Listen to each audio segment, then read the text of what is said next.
Back with Judy, Vanessa, and Mike, and here now is more from Amber, who was at the center of the fight. Listen to this. She's one of the women fighting the fight. Listen to this from radio station WZPL.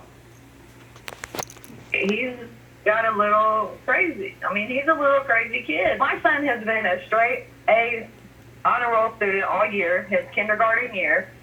He is the teacher's pay. He's in a Christian private school. My son is raised perfectly bright. Amen. Oh, Mike, yes, that is perfection. Right. Because a Catholic school always raises well, the kids, Duggars right? taught us that, of course, but the not just the Catholic, but I mean the hyper-religious environment. But Mike, I mean, being around violence, of course, is a good thing. It is. It's insane. And but also, no relationship between cognitive functioning, academic functioning, and emotional functioning. Some of the most horrible people we know, Dr. Drew, have 180 IQ and went to Harvard. Yeah. People are talking about, well, you can videotape now to protect yourself. People videotape fights so they can get on World Star Hip Hop, so they can get on fights of Walmart.com, whatever it is. In the YouTube world we live in, tell them to come in. That's the only reason you break out your phone and see stuff go on. Hang on, I've got a guest. Now, I'm going to go back out via Skype. Exclusively, I have April Hurle. She is the witness who shot the video. April, were you just shocked and pulled your camera out because you wanted to document what was going on and you couldn't really do anything anyway? Yeah, pretty much. When I had walked up I was walking in the direction that they were arguing automatically. My first instinct was to pull out my phone so that if somebody was to say something was the way that it wasn't, I had proof that it didn't go down the way somebody had said it did. See, I think that's smart. I think that, like Rolanda said, it's the civil rights instrument of the future. Now, were you surprised, April? The thing that, again, I can't get out of my mind is the way this woman that seems to be, I'm going to use a strong word, masquerading as disabled, is able to fly out of her seat and run down an aisle and tackle somebody. Did that surprise you? Yeah, it did. I mean, if you're disabled and you're in a wheelchair, in one of those carts and you can't walk, why would you be able to get up and attack somebody? Disabled with laziness. She doesn't want to walk around big old Walmart. Well, and Annalise Getz is still here, our attorney. Annalise, you know, it's our disability system, our workers' comp system, it's a mess, right? I mean, this would not be unusual. It's not unusual, unfortunately. Yes, you do have fraud that happens in that arena all the time. We're not accusing someone of fraud. We don't know what the heck's going on here, but we do. There's lots of it out there. Yeah, there's lots of it where it's wrought with it in our system. Like, I wonder, is that Medicare that paid for that scooter, and so we're all paying for it?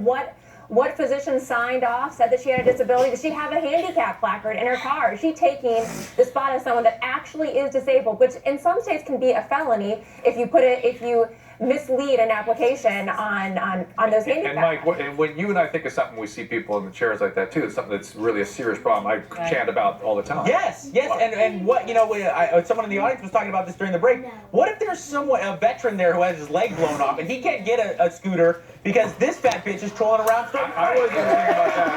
I was thinking about pain meds.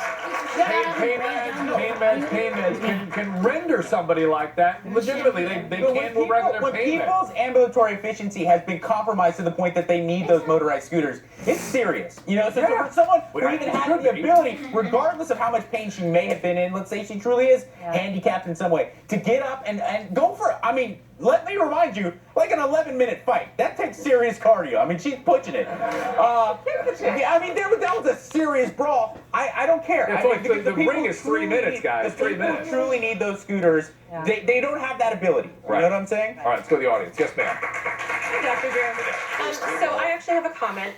I have a problem with the fact that people pull out their phones instead of doing something. And we've come to a time in society where it is more important for people to make viral videos, like Mike said, and to get on the internet and to get famous, rather than doing the right thing and being decent people. Well, and now doing the right thing is a difficult. I don't disagree with you, but it's a hard thing to call in a moment where there's violence going on. I remember that. I don't think it's a hard thing to call when there's a little kid standing right there, and maybe the kid fights you back. But if you're walking through Walmart and then you see a brawl like that, I mean, that was brutal. You can jump in the middle of it, brother. We need these videos. These videos have helped us immensely. Listen, do you remember the first time we saw this was a woman that went crazy in a McDonald's? Do you remember this video? Yeah, we all went, oh, how crazy. People stood by. Right. She was naked. That's right. She was naked and she was manic in a McDonald's. Yeah. We all went, oh, how awful. People just took a picture of this. Now we're very accepting of it now. Other question from the audience.